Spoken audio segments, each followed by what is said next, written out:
A supply chain expert says New Zealand won't be immune to rising costs caused by attacks on freight ships in the Red Sea. Houthi rebels have forced shipping companies to divert their routes, with the US warning the continued disruption will lead to higher consumer prices across the globe. Zane Small reports. You're looking at the Red Sea, where nearly 15% of global shipping trade used to pass through. It's a narrow strip of water in the Middle East that leads to the Suez Canal, a crucial trade route linking Europe and Asia. But recent attacks by the Iran-backed Houthi militant group in Yemen have forced freight ships to find an alternative. These attacks have directly affected the citizens, the cargo, the commercial interests of more than 40 countries.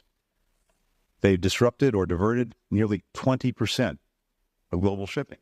The Houthis are opposed to Israel's offensive in Gaza. The attacks represent a widening regional conflict.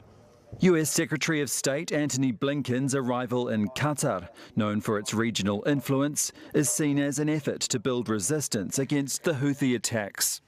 Qatar's position is very clear on protecting the freedom of navigation, and what's happening and the escalation in the Red Sea is something unacceptable. New Zealand was one of 14 countries to release a US-led joint statement condemning the Houthis.